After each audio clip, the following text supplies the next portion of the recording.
Welcome to Her Secret Truth, a place where the truth always comes out. Here you'll hear stories of family betrayals, hidden secrets, and shocking revelations. Every story is a step closer to the truth someone tried to hide. Subscribe to Her Secret Truth so you don't miss new stories you won't be able to stop watching. I never believed that my own daughter would be the one to leave me standing alone in the cold. I never imagined that the man she married would humiliate me when I was already at my weakest, and that she would simply let him. But what they didn't realize was that life had one last move for me to make. And when I finally made it, everything changed. What you're about to hear isn't just a story. It's a reckoning. Leave a comment below telling me where you're watching from. And remember to subscribe for more stories like this one. My name is Eleanor, I'm 58 years old, and until recently I truly believed in something called unconditional love, especially when it came to family. My entire life revolved around my husband and our daughter Clara. Every meal I cooked, every holiday I planned, every dollar I saved, it was all for them. When my husband lost his battle with cancer last year, it felt like the ground disappeared beneath me.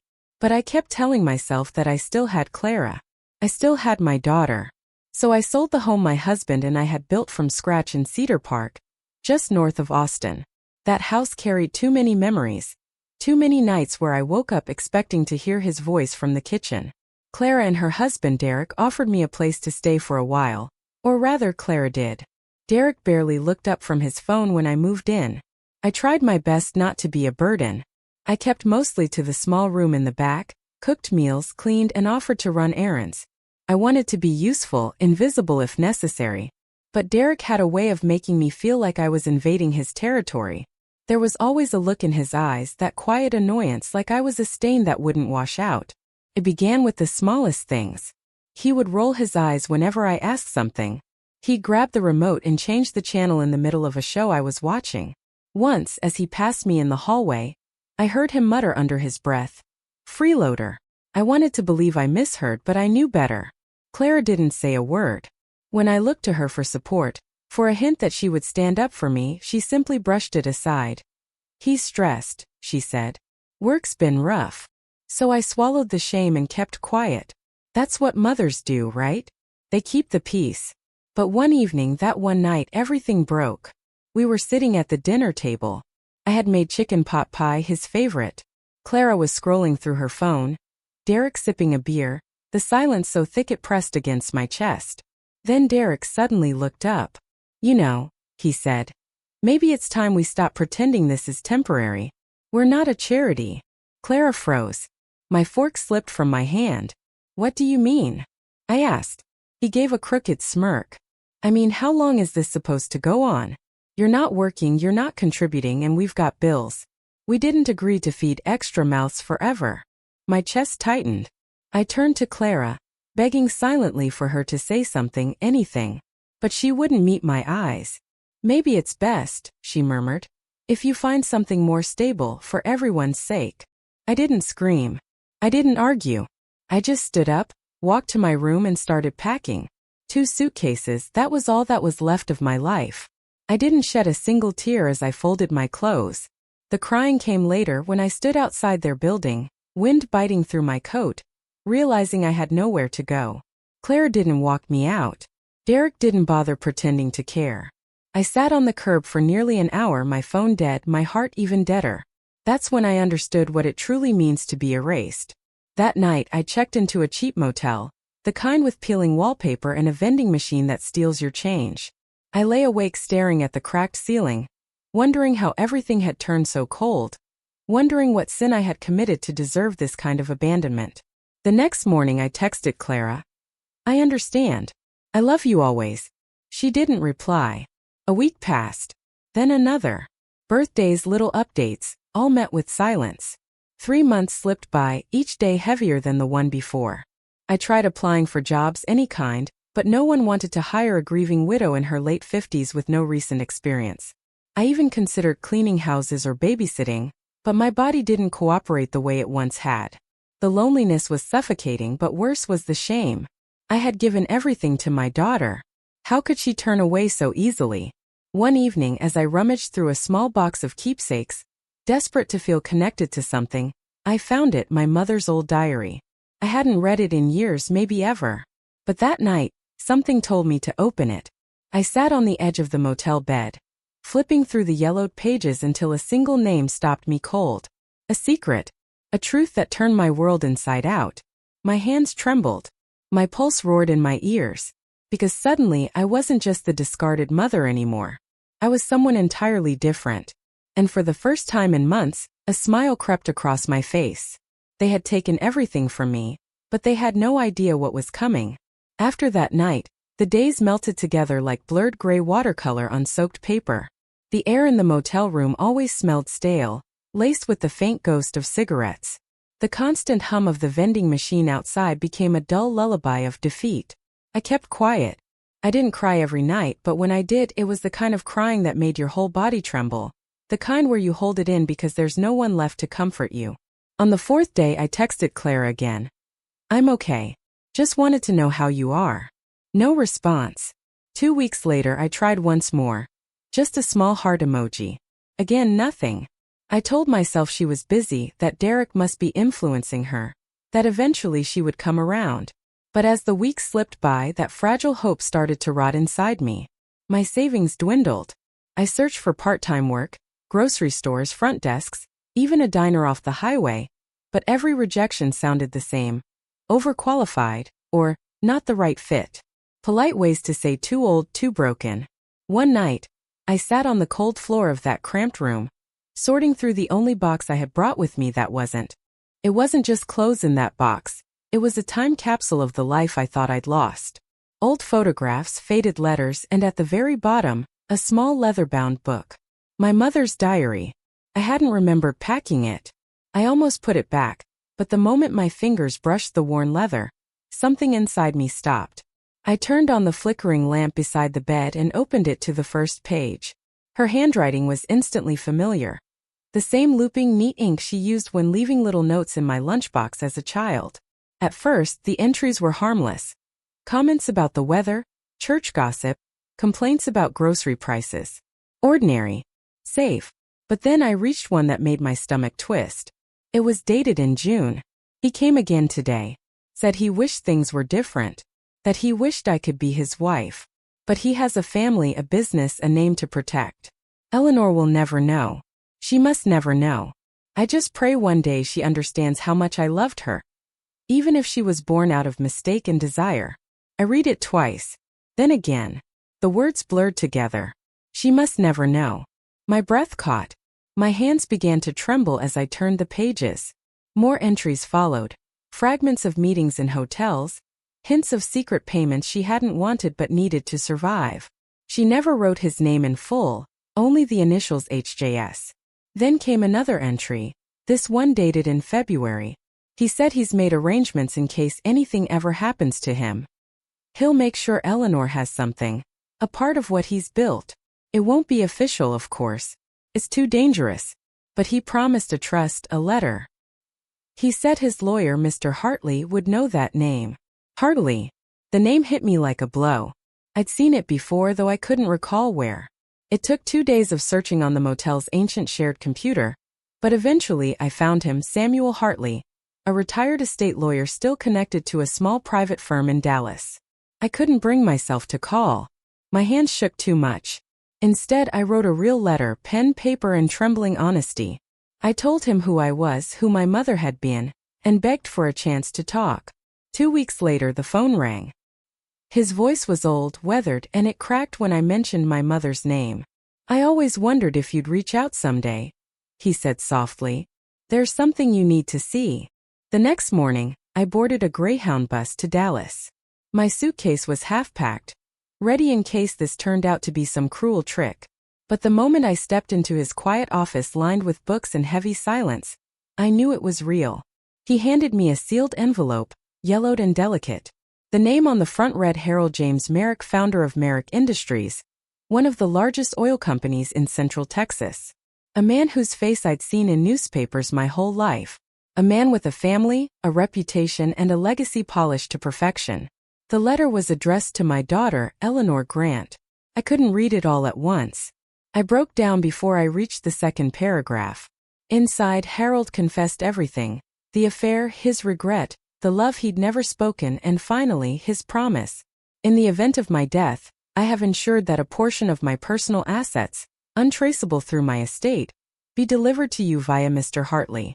You are my blood, and though I was too much a coward to claim you in life, I claim you now in death. Mr. Hartley slid a folder toward me. Inside were bank statements, investment records, property titles, proof. The total value came to just over $1 million. I stared at the documents, then looked at him. This is real, I whispered. He nodded. It's yours. It always was. My heart thundered in my chest, not from greed, but from the sudden, overwhelming feeling of finally being seen. For the first time in my life, I wasn't invisible. I wasn't a burden. I was someone who mattered. I didn't laugh. I didn't scream. I simply sat there, letting the truth settle over me like long-awaited rain. That night, back in my motel room, I didn't sleep. I stared at the cracked ceiling as I had so many nights before. Only this time, a faint smile tugged at my lips. They thought they'd thrown me away. They thought I was finished. But they were wrong. I wasn't broken, I was only beginning. I didn't return to Austin immediately. Something in me had changed forever. I wasn't just Eleanor, the forgotten mother, anymore. I was a woman reborn. One who had spent her entire life believing lies, now finally standing in truth. For the first time in years, the air didn't taste like regret. Tasted like possibility. I stayed in Dallas a few extra days, walking through neighborhoods, sitting in quiet cafes, watching strangers live their ordinary lives. I didn't envy them anymore.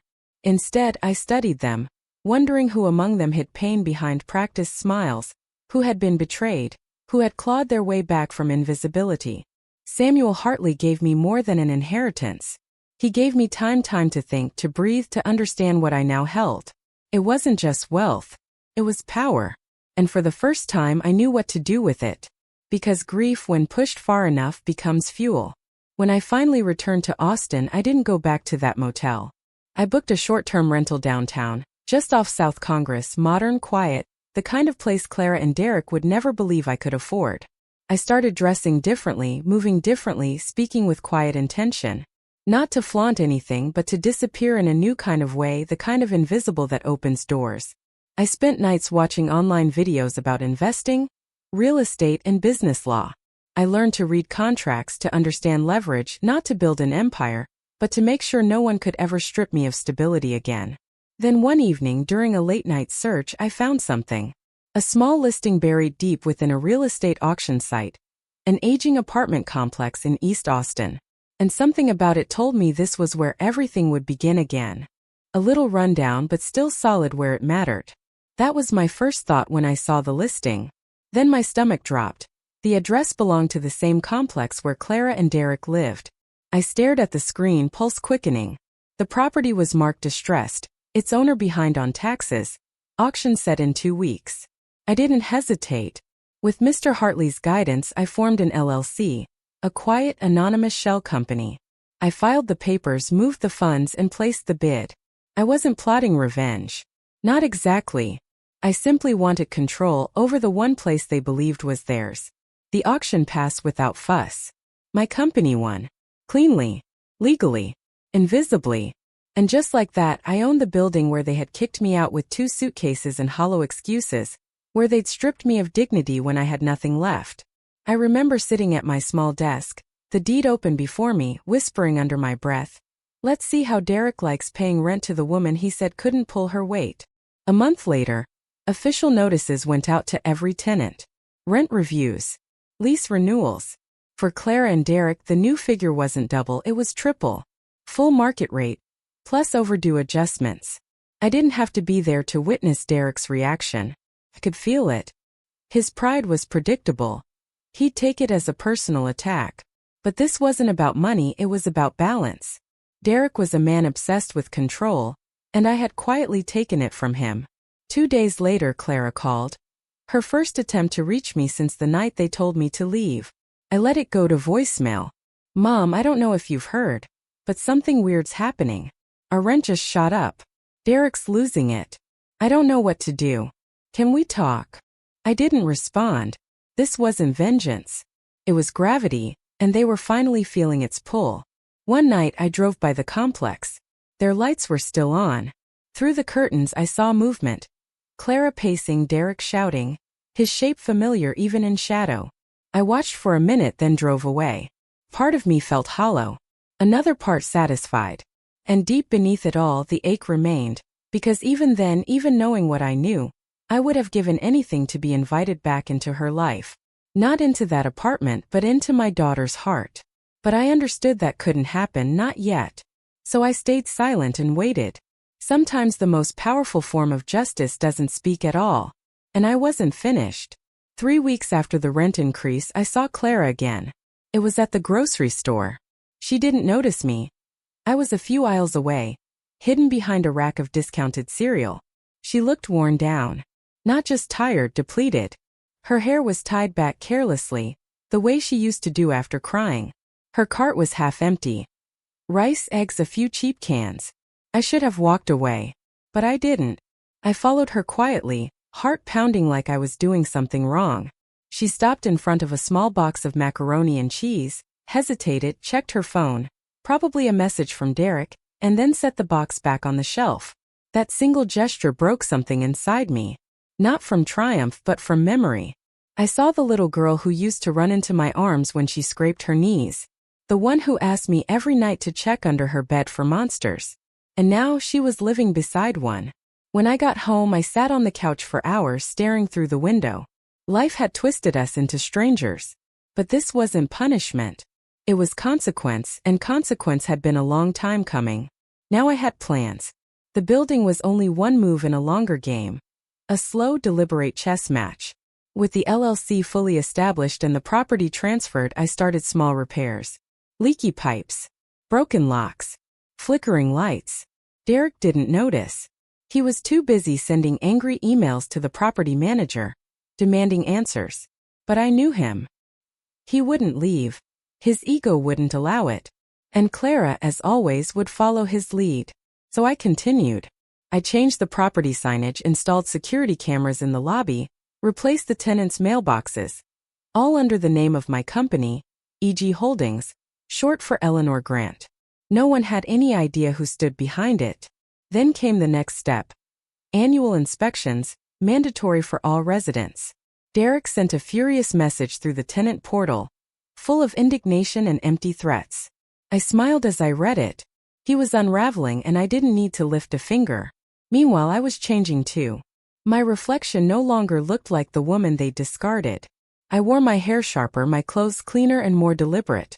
I carried myself differently. I started attending small business meetups under a pseudonym, learning about real estate, building quiet connections. No one asked where I came from. They only saw a calm, confident woman with focus and means. The best disguise, I realized, is the truth you choose not to reveal. And one morning as I left a tenant meeting, I crossed paths with Clara and Derek in the parking lot. I kept my sunglasses on, hair pulled into a neat bun, documents tucked under my arm as I crossed the parking lot. Clara barely looked in my direction, and Derek didn't recognize me at all. Later that night, I sat in my living room with a cup of tea, letting the quiet settle. It was strange walking right past your own child and remaining unseen. Not because you're weak, but because you've grown into someone they no longer understand. They couldn't recognize me because the woman they once controlled no longer existed. That version of me was gone. The calls from Clara began soon after, soft, uncertain voicemails that always started the same way. "Hi, Mom. I just wanted to see if maybe you had time to talk. I know things have been complicated." I never answered. Not out of spite, but because I needed her to feel the silence she had built between us. Whenever doubt crept in, I opened my mother's diary and read the same lines over again. Eleanor will never know. She must never know. But I did know now, and that knowledge was armor, quiet, impenetrable. I wasn't the woman begging for a place to stay anymore. I was the woman who owned the roof over their heads. I'd always believed revenge wasn't about destruction. It was about restoring balance. Justice without fire, correction without war. But when I read Derek's first email after the rent increase, I'll admit satisfaction flickered through me. Subject: rent increase. This is absolutely unacceptable. There must be some mistake. Tripling our rent? That's extortion. I demand to speak with whoever owns this dump. We've lived here for 3 years and never been late once. This is robbery. He signed it Derek D. Whitman, as if his name still carried weight. I read it 3 times, then forwarded it to my property manager with a simple note. Please respond using Standard Clause C regarding market rate adjustments. No special exceptions. Derek wasn't just angry. He was stunned. His arrogance had never allowed room for the possibility that someone might outsmart him. Control was his identity, and now he was answering to a faceless landlord who didn't blink. That same night, Clara called again. Her voice sounded smaller, stripped of the practiced calm she used to hide behind. Mom, I know you're not picking up, but I really need to talk to you. Things are rough. Derek's upset. He's taking it out on everything. We're trying to figure things out.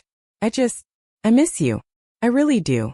Her voice cracked at the end, and for a long moment my thumb hovered over the screen. I could have called her back. I could have told her it would all be okay. But it wasn't okay, and I couldn't keep fixing the mess she helped create. She had stood by while he threw me out as if I were just another expense they couldn't afford. And now, when the pressure finally turned on her, she remembered how to dial my number. So I let the silence stand a little longer. The following week I approved additional upgrades to the building. Fresh paint, better lighting in the halls, improved landscaping. Derek's inflated rent wasn't just a punishment. It was funding improvements for everyone else. The irony was poetic. Every other tenant benefited, and he was too bitter to see it. Soon, angry notes began appearing under the management office door. The water pressure is awful. Trash is piling up. What are we even paying for? Each one went unanswered. Clara stopped leaving voicemails. She switched to short, uncertain texts.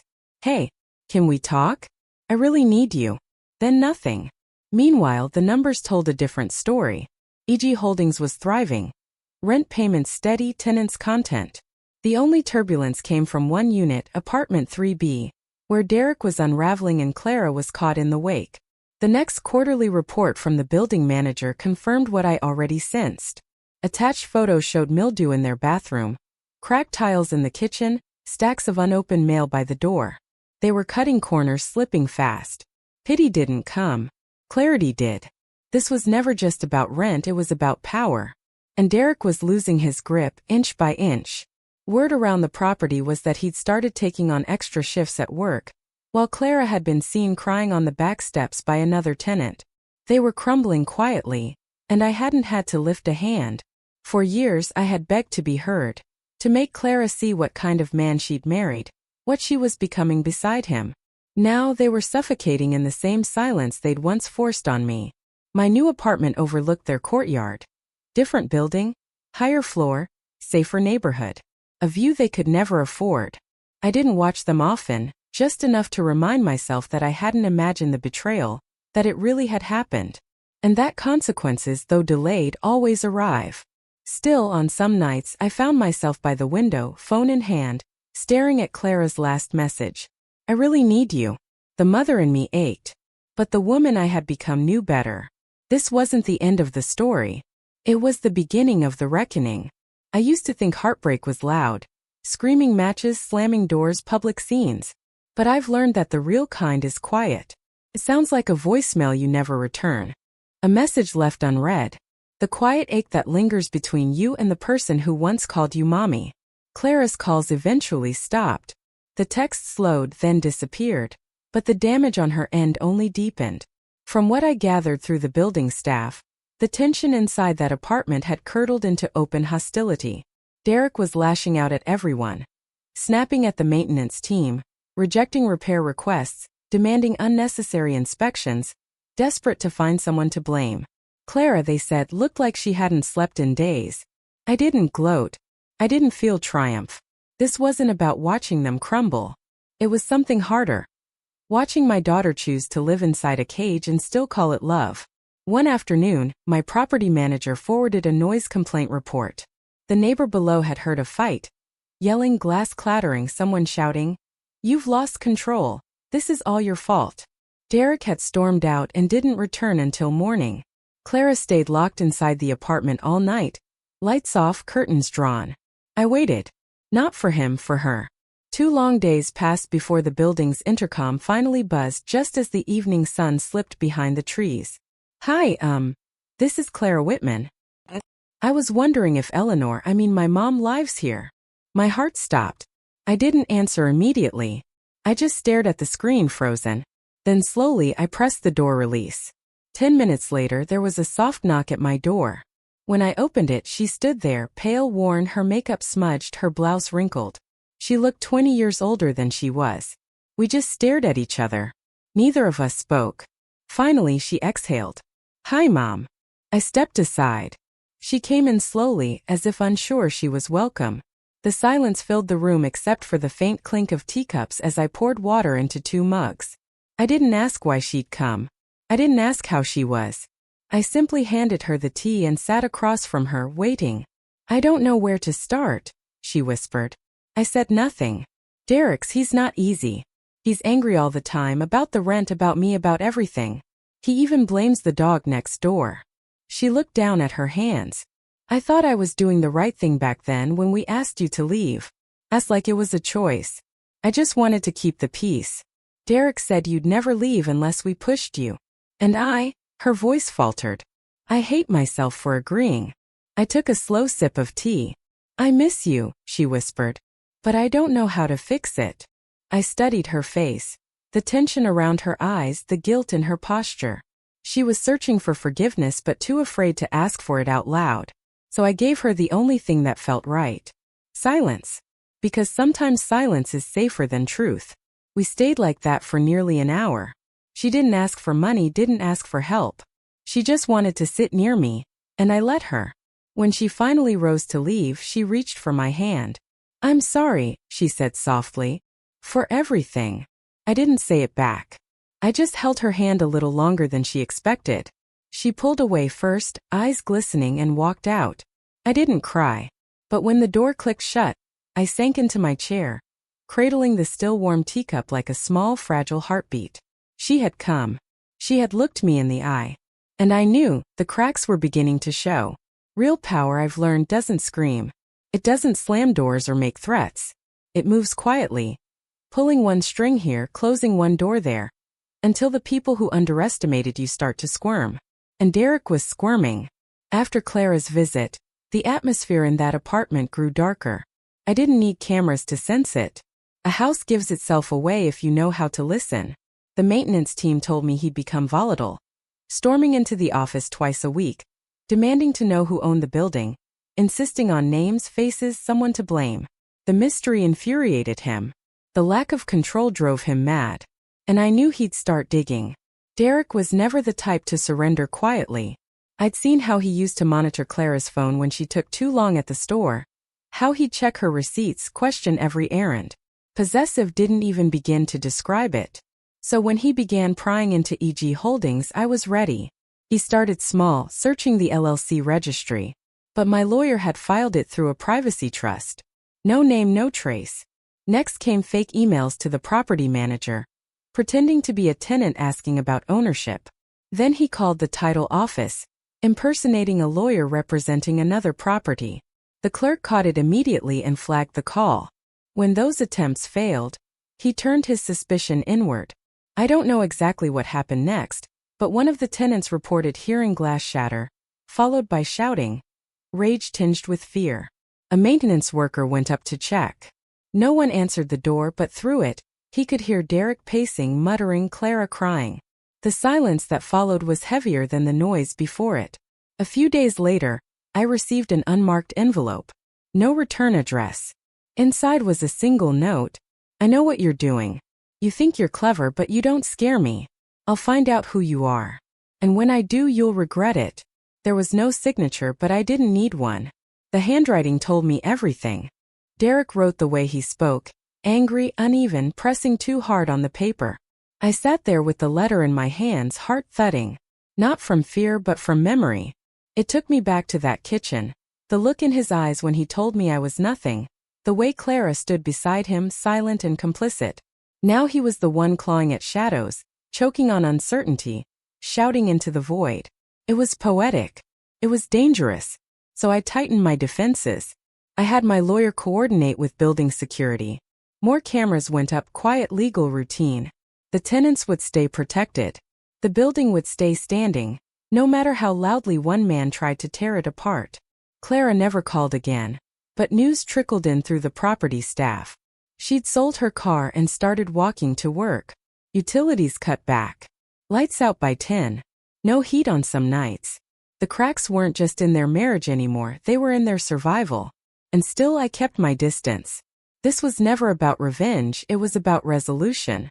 Letting Derek's world shrink until he finally saw how small he truly was. Letting Clara choose, stay in the cage or reach for the key I'd quietly placed within her grasp. I knew she wasn't ready yet, but walls always close in eventually, and secrets always find a way to slip through the cracks. When the knock came that night, I wasn't expecting it. The week had been quiet. No angry emails, no voicemails, no anonymous letters. Just silence. The kind that feels like a storm crouched on the horizon, waiting to break. The knock was soft, deliberate. My chest tightened.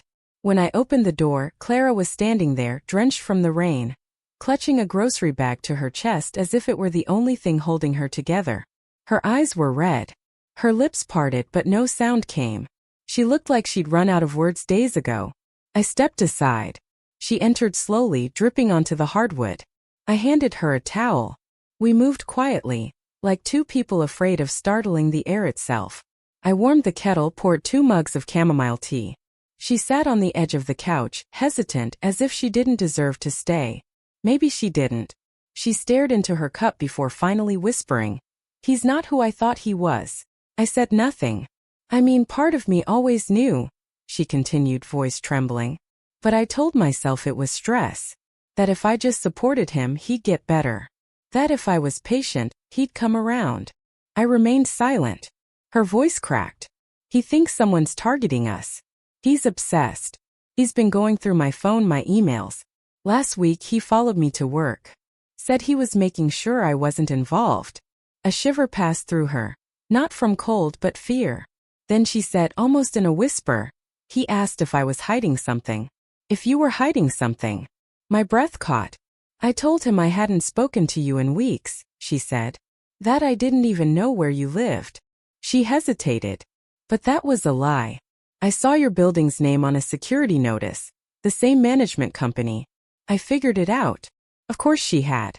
Clara had always been smart, sharp, observant. But intelligence doesn't always come with courage. And now she looked like a woman who had finally opened her eyes and hated what she saw. "I miss you," she whispered. "But I don't even know how to be around you anymore." My hand tightened around the mug. "You left," she said, her voice cracking. "And I let you. I let him push you out." Finally I spoke. "No, Clara. You didn't let him. You stood with him." The words landed hard.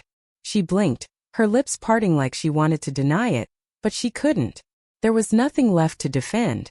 I rose and walked to the window, staring out into the rain.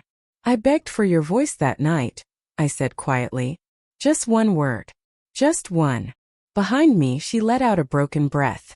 "I didn't think it would get this bad," she said. "I thought I could manage him." "You can't manage a man like that," I told her softly. "You survive him, or you leave him." She didn't respond. She didn't have to. We sat in silence for a long while, two women bound by blood but divided by choice. When she finally stood to go, she placed her empty mug gently on the table, eyes wet and tired. "I don't expect forgiveness," she said. "I just needed to remember what it feels like to be safe." I walked her to the door. She hesitated, then suddenly stepped forward and wrapped her arms around me. I didn't return the hug right away. Then I did, carefully, lightly, as if I were holding something fragile that might vanish if I held too tight. She pulled away without another word and left.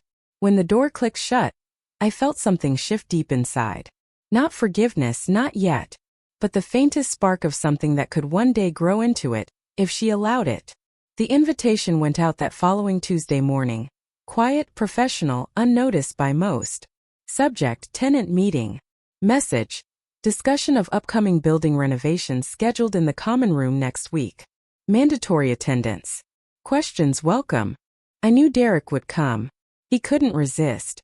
He needed a name, a face, someone to aim his anger at. What he didn't know was that he'd be walking straight into the hands of the woman he once discarded like broken furniture. The morning of the tenant meeting, I arrived early. I wore a charcoal gray blazer and dark jeans, simple, clean, unrecognizable. My hair, now loose in soft waves, brushed my shoulders. I looked nothing like the woman who once begged for scraps of dignity at Clara's kitchen table. The common room filled gradually, tenants trickling in one by one. Some looked curious, others bored, a few visibly annoyed. And then came Derek. He barged in with that same arrogant stride, Clara trailing behind him like a shadow. He didn't bother scanning the room. His focus locked instantly on the property manager at the front. "Where is she?" he barked. "I want to speak to the person in charge today." The manager stayed composed. "All questions will be addressed during the presentation." Derek let out a sharp laugh. Clara stared down at her shoes. I sat near the back, quiet still. The meeting began. Routine announcements filled the air: renovation updates, upgraded lighting, new insulation, the improved security system, fresh landscaping. All practical changes. All funded by the rent Derek had so bitterly protested. Then came the moment I'd been waiting for. "We'd like to thank EG Holdings," the manager said, "for their ongoing commitment to revitalizing the property and improving tenant comfort. The owner is here today. Should anyone have questions?" The room shifted. I rose from my seat. Dozens of eyes turned. My heels clicked softly on the tile as I walked toward the front, calm, steady, deliberate. Derek's face twisted, first in confusion, then disbelief. Clara's mouth fell open. "Good evening," I said evenly. "My name is Eleanor.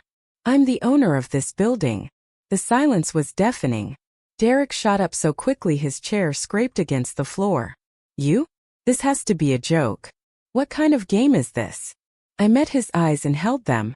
I saw every crack, his collar damp with sweat, his eyes swollen with exhaustion, the thin layer of panic behind his anger.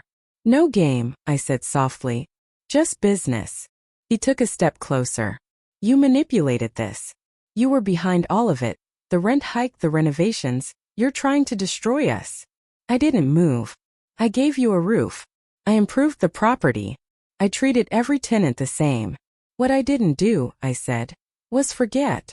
His mouth opened again, but I turned away, addressing the room instead.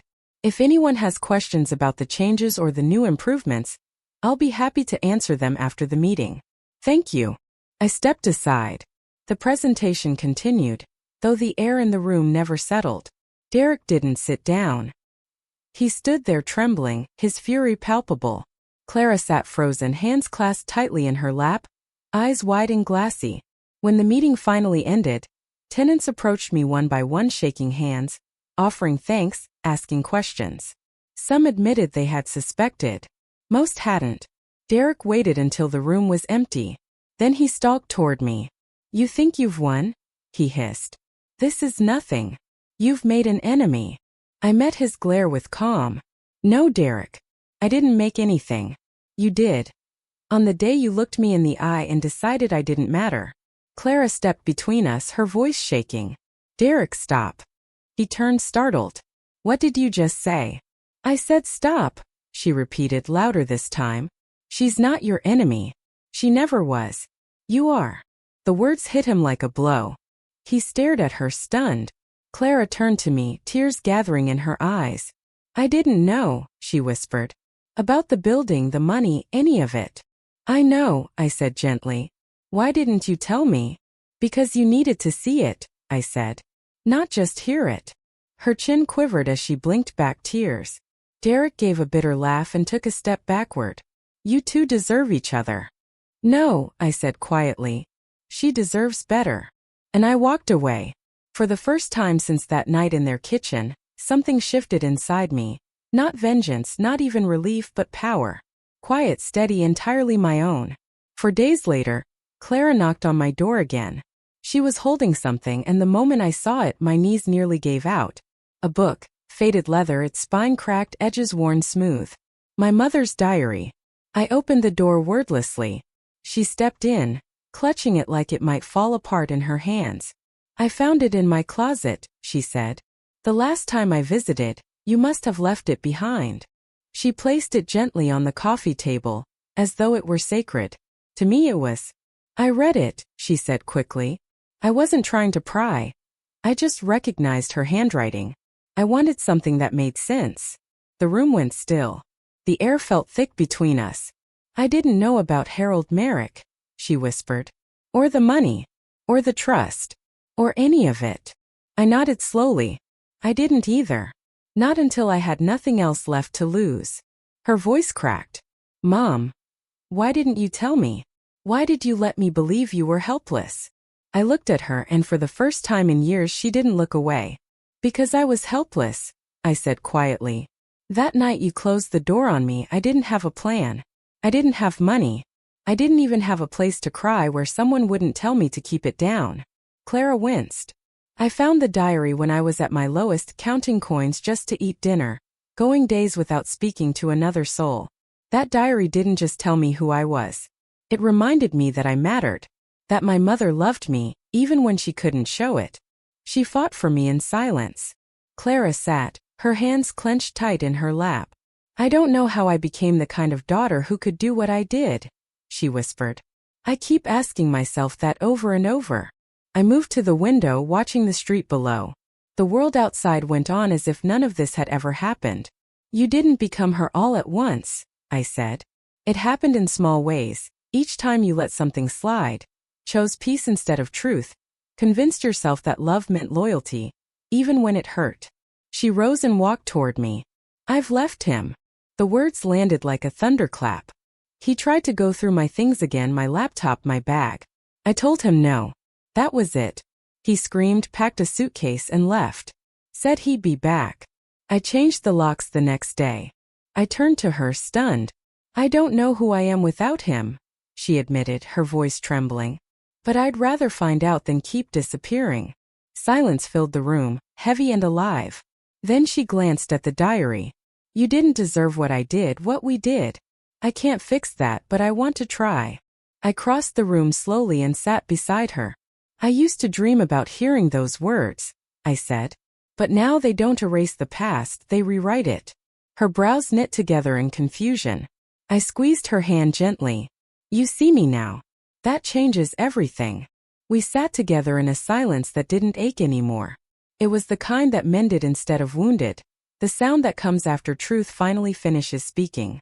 Before she left that night, Clara paused at the door. You didn't raise me to be weak, she said. I just forgot how strong you were. I smiled faintly. No, I told her. You didn't forget. You just stopped looking. And now at last she was seeing everything. Not just who I'd become, but who I had always been. When the email from Derek arrived, I almost deleted it without opening it. The subject line alone made my stomach tighten. Subject: we need to talk. Now. His words were sharp, panicked, each sentence dripping with desperation. I know everything about the building, the inheritance, your little secret with Merrick. You think you're clever? You think you can ruin my life and walk away smiling? Let me make this clear. If you don't undo this, I'll go to the press. Your name, your mother's affair, all of it. Let's see how your reputation holds up when everyone knows what kind of family you come from. I read the message twice, then a third time. He'd finally connected the dots, through Clara, through gossip, maybe through his own obsession. But I wasn't afraid. I had been preparing for this since the day I bought the building. I forwarded the email to my attorney. By the next morning, Derek had a cease and desist letter in his inbox. Attached were records of every threatening message he'd sent to the property office, the falsified documents submitted under his fake law firm, and the tampered emails we'd traced directly to his IP address. There were tenant complaints, sabotage logs, even audio clips of his public outbursts in shared spaces. Criminal charges weren't necessary. One civil suit for defamation and harassment was enough to send a message. He panicked. I knew because Clara called 2 days later. He's gone, she said, her voice trembling. Packed while I was at work. Left a note saying he was being hunted. Said you ruined his life. He ruined his own, I said softly. Clara was quiet for a long moment. Then she whispered, I'm sorry for ever thinking he deserved my silence. You were scared, I told her. I understand. Fear makes you small. But you don't have to stay that way. It didn't take long for Derek to lash out online, posting vague rants about betrayal and corruption, hinting at conspiracy. He never used our names. He couldn't afford to. Not after the second letter from my attorney warned of immediate legal action for every word he published. After that he went quiet. Publicly at least. Privately, I knew he would never forget the day he realized the woman he had thrown out with 2 suitcases and a tired face now owned the roof above his head, the lease beneath his name, and the keys to every door he once slammed shut. Clara, meanwhile, was becoming someone new. She moved out of the unit within a month, found a small studio near her job, started therapy, joined a community art class. One day she brought me a painting she'd made. An abstract phoenix in red and gold. I hung it above my fireplace. We talked more often now. Not every day, but when we did, it was real honest. No more pretending. Then came the final envelope. A letter from Mr. Hartley. Congratulations, Eleanor. The property has been officially transferred. All tenants have signed new agreements. The lawsuit against Mr. Whitman has been resolved in your favor. You are now free to sell, hold, or restructure as you see fit. I folded the letter carefully and held it to my chest. This was never about money, property, or even revenge. It was about truth, about reclaiming my name, my story, my strength. The next morning I called a realtor. I was ready to close the final chapter and step into a life I no longer had to survive. For the first time I was ready to live it on my terms. I sold the building in late spring. The final paperwork was signed on a bright, cloudless Tuesday. No celebration, no ceremony. Just the click of a pen, a firm handshake, and the quiet release of 3 years of grief, betrayal, and silence finally leaving my body. The money arrived in my account the next day. But I didn't celebrate. Instead, I wrote a check, a large one. Half of the proceeds went to a local shelter for women and children in crisis. The kind of place I wish I'd known existed the night I stood on that curb with 2 suitcases and nowhere to go. I asked them to build a new wing and name it the Hartmere House after my mother. It was my way of honoring her, the woman who gave me strength in silence, who carried secrets not out of shame but protection, who made sure that one day I could find the truth and become something stronger than the world expected. The other half I used to buy a small house. Nothing grand. A modest 2-bedroom on the same quiet street where I'd grown up in Cedar Park. Oak trees shaded the front yard. A porch swing hung near the steps. And there was just enough room for peace, healing, and maybe a small garden if I ever felt like planting something. When I moved in, Clara helped carry the boxes. Neither of us said much. But when we finished unpacking, she sat beside me on the porch swing, her legs tucked under her, eyes wandering across the street like she was trying to remember the girl she once was. I remember riding my bike here, she said softly, before everything got complicated. I nodded. You were always safe here. I forgot how that felt, she whispered. We didn't talk about Derek. We didn't need to. His chapter had already ended. No explosion, no spectacle, just silence. He'd vanished into another city, another job, probably another lie. Before leaving, he'd signed a non-disclosure agreement and quietly dropped his threats. The last thing he wanted was another lawsuit or worse, exposure. He was a ghost now. Clara stayed for dinner. We made grilled cheese sandwiches and tomato soup, just like when she was little. She burned one side, and I laughed when she blamed the pan. It was the first real laughter we'd shared in years. That night, after she left, I stood at the window, cradling a cup of tea in both hands as moonlight spread across the lawn. For the first time in a very long time, I whispered the words aloud. I forgive you. Not to Clara, to myself. Because that was always the hardest part. Not the rebuilding. Not the rising. But learning that I was never the fire they tried to extinguish. I was the spark they underestimated. They once taught me that silence was weakness.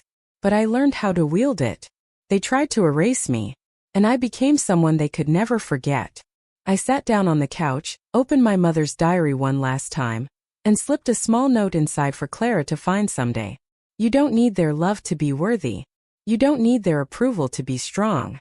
You only need the truth, and to never ever forget who you are. The clock ticked softly in the background. My tea cooled in my hands, but my heart finally was warm. I didn't need to scream. I didn't need to win. I just needed to be who I had always been. And now at last I was home. Thanks for listening. Don't forget to subscribe. And if you have a story of your own, Share it in the comments below. Your voice matters.